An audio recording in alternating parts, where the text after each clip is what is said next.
Ekonom senior Faisal Basri meninggal dunia pada Kamis, 5 September 2024, pukul 3.50 WIB di Rumah Sakit Mayapada, Kuningan, Jakarta dalam usia 65 tahun. Informasi tersebut yang disampaikan Ekonom Institute for Development of Economics and Finance, INDEF, Eko Listianto melalui pesan singkat lewat aplikasi WhatsApp.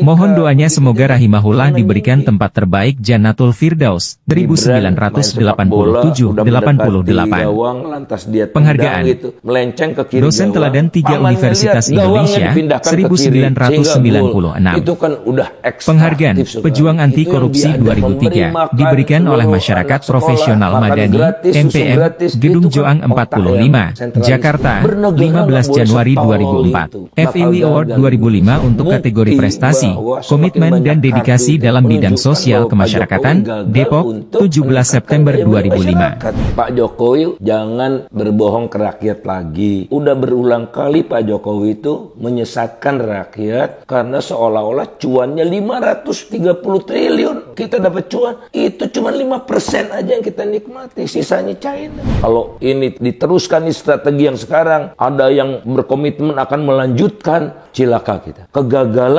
diwariskan adalah suatu bencana.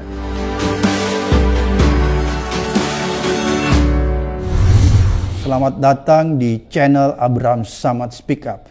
Seperti biasanya saya tidak sendiri. Hari ini saya menghadirkan seorang tamu, seorang tokoh yang luar biasa. Sebenarnya walaupun saya nggak memperkenalkan beliau, netizen pasti sudah mengenalnya lebih jauh. Tapi nggak ada masalah, saya memperkenalkan ulang. Faisal Basri, ekonom senior. Assalamualaikum. Waalaikumsalam warahmatullahi Sehat Bang Faisal? Alhamdulillah. Alhamdulillah. Jadi kita lihat ada hal-hal yang sepertinya masih mengganggu akal sehat kita, Pak Faisal ya. Kenapa saya bilang mengganggu akal sehat kita? Kalau kita melihat kondisi negara sekarang ini, utangnya saya kadang-kadang pikir, Bung Faisal, apa bisa dibayar ya? Atau bagaimana cara membayarnya?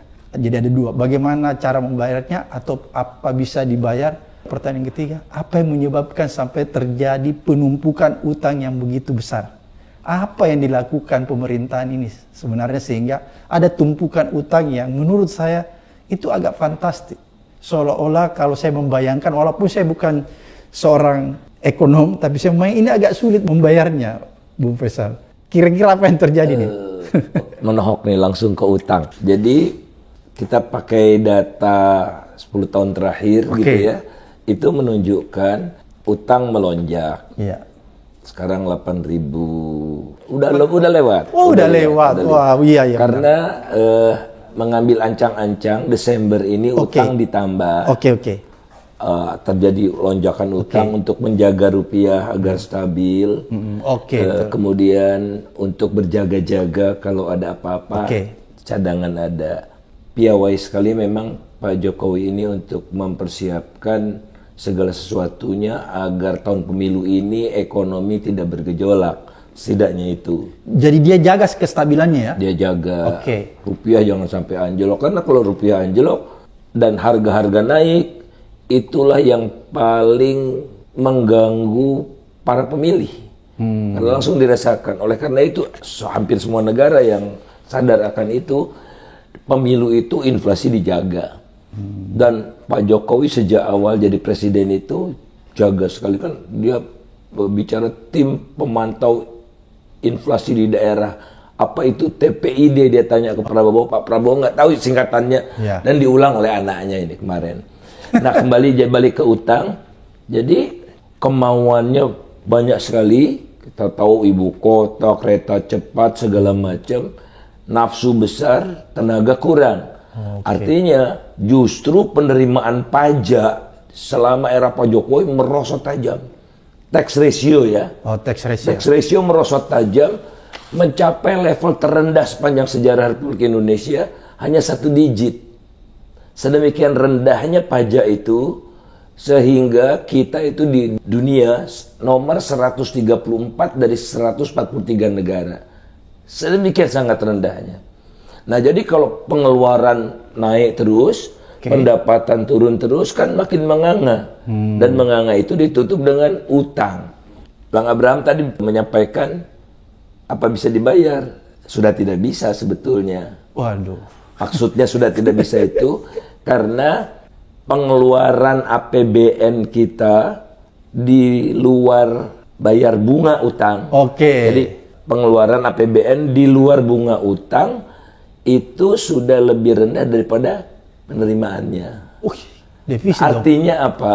Kan tadi di luar utang. Iya. Bayar utang bagaimana dong? Bayar bunganya. Iya, nggak bunga saja. Ya harus dengan berutang lagi. Artinya kan kita sudah gali lubang, tutup lubang. Berarti kita sudah jadi negara gagal ya kalau gitu ya? Belum. Oh, belum. Masih ada harapan, Bung. Masih ada harapan. Kita tahu penyebab pajaknya kurang. Kenapa belanja ugal-ugalan gitu kan bisa ditertibkan. Nah, oleh karena itu kita harus menghindari atau melawan segala kemungkinan untuk jadi negara gagal. Makanya kita harus melakukan transformasi total.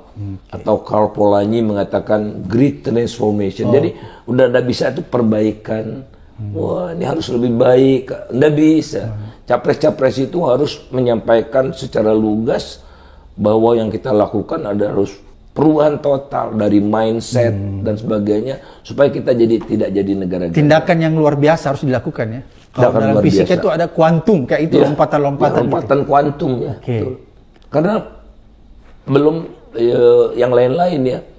Di era Jokowi ini kan kita membangun manusianya. Bukan cuma membangun fisik. Nah, membangun manusia dan teknologi. Karena kan masalah semakin rumit.